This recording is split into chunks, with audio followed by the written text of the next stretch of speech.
Unforgettable. That's what you are. Unforgettable. Though near or far. Well, hello everyone, and welcome to my review of Insidious, The Red Door, the fifth and seemingly final installment in this franchise. And I am someone who is a very casual fan of the Insidious franchise, right? I really like the first one, and I think the rest of the franchise is decent. And so I was going to check this one out because it's a new Insidious movie. Of course, I'm going to check it out because watch everything, and it's a franchise movie, so yeah, whatever. But this is the directorial debut of Patrick Wilson, which, if you know me, if you know my taste in movies, you know that I fucking adore Watchmen. Patrick Wilson, one of the main stars of Watchmen. So anything he does or anything anyone attached to Watchmen does, I am extremely interested in it. And the fact that he was in this movie, interested in it. The fact that he's directing it, his directorial debut, I was very, very intrigued to see what he could do as a director. So that is where my main excitement was coming from for this movie, was just the fact that Patrick Wilson was directing it. Not that it's an Insidious movie, none of that. Just that Patrick Wilson's directing a movie. I was like, yes, I love this guy. Can't wait to see what he does in the director's chair. So that had me excited, mainly for this movie. And then also, quick note here, before I start the review, this upcoming Tuesday at 5:30 Central Time, me, Anthony's Horror and More, and Ryan from RWR Movie Reviews, we will be doing an epic live stream where we talk about the entire Insidious franchise, including this new one, Red Door, where we're gonna dissect the whole movie and talk about it, like spoilers, all that fun stuff.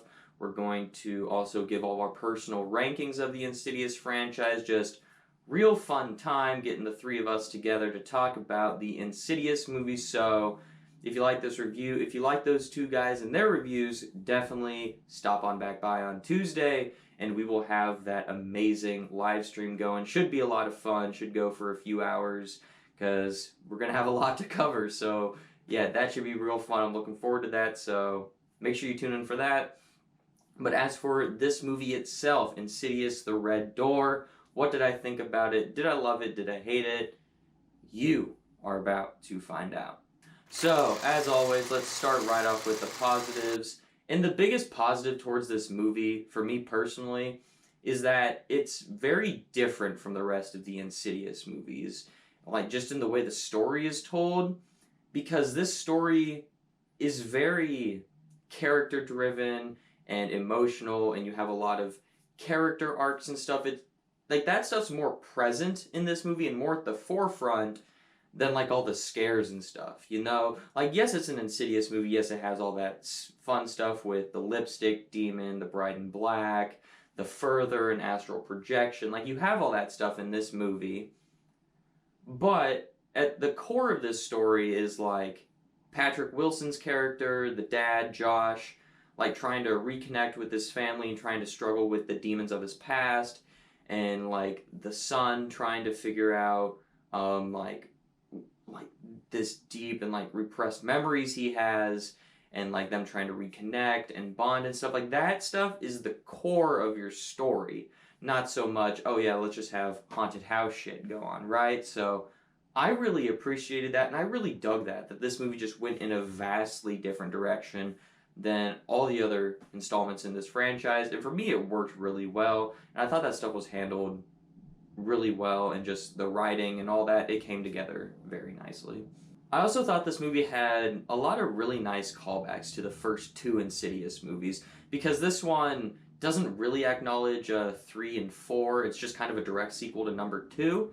And the reason I say I appreciated the callbacks to the first two movies is because you watch a lot of movies, or especially like me, when I watch a lot of movies and you're getting to like the later movies in a franchise, like this is the 5th movie in a franchise, sometimes franchises just like doing callbacks of like, oh yeah, remember that movie, remember this fun stuff that happened in that other movie, here's just an Easter egg for that. And if done correctly, like in this movie, it's very rewarding for people who have seen those movies and it doesn't overtake the entire movie. Whereas in some movies, that just feels like the only thing that the movie's trying to focus on and ride off of is just, hey, remember these other movies that were great? Yeah, yeah, just keep remembering those and kind of forget all the shit that's happening in our movie. This movie doesn't do that, right? The callbacks to those first two Insidious movies feel very earned, feel natural, and it's not necessarily like overblown of like just remember these movies. It's just like the way they frame certain shots or the way things play out, certain music that plays. It's small enough, but it's there, and I really appreciated it and thought it was done very well. I also thought the performances across the board were all really good, mainly from Patrick Wilson and Ty Simpkins returning to this franchise after a decade not in this franchise. I thought they both did phenomenal in this film. And then the side character, I don't know the actress's name, but the character's name is Chris. I thought she did a phenomenal job too. She was like the comedic relief in this movie. Had like the best lines in the movie. I was laughing my ass off every time that she said something in this movie. And then Patrick Wilson gives a very emotional story and is kind of like your anchor point in this movie, if that makes sense, where I would say he's the main character of the movie because he has the most character growth and stuff. And I just thought Patrick Wilson portrayed that amazingly. But again, I'm very biased towards this guy because I love Watchmen. I love Patrick Wilson so much, man. So anything that he does, I'm probably going to be more biased to say that he did great. But I thought he did really good here. And then Ty Simpkins is this guy that we've gotten to see grow up in movies, you know, like he was in Iron Man 3, the first two Insidious movies, obviously, Jurassic World. So, like, just getting to see him grow up and be a grown up in this movie, it was just cool, right? And he still fits this franchise very well. He gives a very good performance of someone that's trying to remember stuff, and just, yeah, I thought he did really good in this movie too. And then my final positive for this movie today is going to be Patrick Wilson's like just directorial debut. I thought he did a very good job for this being his first movie, right? Now, this is my final positive for the movie, so I didn't adore this movie, I didn't love this movie, but as far as directorial debuts go, I thought Patrick Wilson did a very good job. And I would be very, very interested to see what he does later on in his directorial career and just getting to see what other projects he does, because I thought he did a really good job. Like, just the way he framed shots and just executed things I thought was really good. Just all together, I thought he did a good job for his directorial debut. So I am definitely in support of him doing more movies, because I thought he did a pretty damn good job with this one. But like I hinted at earlier, the movie isn't great, so let's move on to my mixed aspects of the film. And one of the bigger and the main thing that I would say is mixed for me is how the movie wraps up in like the third act, right? Because while it makes sense with like the story they're telling and like all the emotional themes and character arcs they're going for, you know what, I totally get that. And I thought that was great. It's just like the actual execution of how some things play out. I was like, are you really gonna do that? Like that's how we're gonna defeat the demons? I'm being vague because don't want to be spoilery here, but I just kind of thought it was a little weaker than the rest of the wrap-ups in the Insidious franchise. Even though I think this is better than a few of the Insidious movies, I think the endings and like the way those movies wrap up, I thought were better than the way that this movie wrapped up. Hopefully that makes sense. I liked the way they wrapped up better than the way this movie wrapped up. So I didn't think the way this movie wrapped up just like totally derailed the movie for me, but it just wasn't as good as I had hoped, right? And then the other mixed thing, which I would say is the bigger of the mix thing is actually going to be like the jump scares and stuff, which the Insidious franchise, let's just be honest here, it is like a jump scare franchise where most of the scary elements are just like jump scares, you know, except for the first one. The first one's got a lot of tension and stuff, but anyways, so going into this one, I knew I was going to get a lot of jump scares. And I would say about 50% of the time, the jump scares were really good. Then the other 50% of the time, come on, I know they're coming, right? And that's just like something that bothers me with horror movies is when they just rely on jump scares. But if executed well, then it's really good, right? Like last year, the movie Smile had a lot of jump scares, but I thought they were really, really effective, right?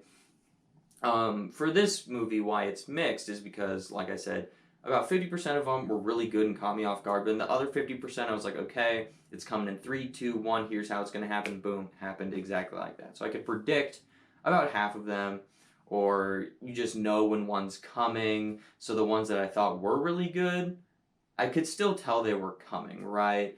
I just didn't know how they were coming, and that's the part that surprised me and made me jump, right? So it is mixed because a few of them were fine, you know, but most of them I was just like, yeah, I know that's coming. And now let's move on to my negatives for the film, which I only have 2 things to discuss today. My the very small, like, nitpicky thing. This is so nitpicky. Like the last minute or 2 of the film, I was just like, what? Like, are you serious? Like, what does that mean? Like, just what? I was just like, what? It was so confusing to me. It didn't make sense to me why a certain thing occurred in the last 2 minutes. I'm still trying to be vague for no spoilers, but I was so confused as to what the fuck that meant. So that's so nitpicky, but I didn't like it, and yeah, it ended the movie on just a really odd note for me personally, because it's literally like the last thing that happens in the movie, and so walking out, you're just like, oh, that's the first thing you remember, right? So, just a really odd way to end this movie off, and I didn't like it. And then the other negative is gonna kind of be contradictory to my biggest positive towards the movie, of how this movie is very, like, character based and, like, emotionally driven and stuff, right? And how I really appreciated that the movie did that and distanced itself from all the other Insidious movies by being very different. I'm going to contradict that a little bit and say that this movie, like, yes, it pushes that to the forefront, but it kind of forgets that it's an Insidious movie at times, right? To where some of the Insidious stuff that you go to an Insidious movie to see feels like it's like an afterthought for parts of the film, right? To where it's certainly all there, and don't get me wrong, like, it's throughout the entire story, but it's not as prevalent as it is in the other movies, right? Like the elements that you think of when you think of Insidious, right? Like going to the further, the lipstick demon, the bride in black, astral projection, like the stuff that you think of when you think Insidious, those things they're not in this movie all that much, or not as much as I would have hoped and expected them to be in this movie. And so, although I really like the story we were given, I just wish there was more of those classic Insidious elements in the movie to make it feel more like an Insidious movie, and just have those things that we go to this movie for, or this franchise for. So it was just really odd to me that there wasn't more of the Insidious stuff in an Insidious movie. But overall, I had a really good time with Insidious, The Red Door. As someone that is just a casual fan of this franchise, I wasn't really expecting a whole lot from this movie. I just thought it was going to be okay, but it was better than I expected it to be, honestly. Just given that it was someone's directorial debut. You know, directorial debuts really hit or miss. This franchise, the last few kind of burnt me out on it, so didn't really know what to expect, but I was pretty surprised that I enjoyed it more than I expected to, so yes. Overall, I would give Insidious The Red Door a 3.5 out of 5 stars. I think this is one of the better Insidious movies, and if you are a fan of this franchise and like horror movies, I would definitely recommend checking this one out in theaters.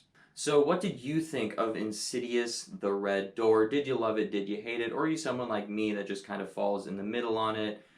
Make sure you come to that live stream that me, Anthony, and Ryan are doing in just a few days so we can talk spoilers about this movie, talk about the entire franchise in depth, and rank all the movies together in one awesome live stream. Make sure to stop by and give your thoughts on this movie and the rest of the franchise. But if you don't have time to stop by the live, just go ahead and do that down below in the comments section. And as always, thank you so much for watching, and have a great rest of your day. Unforgettable. This is all bullshit. Tiptoe through the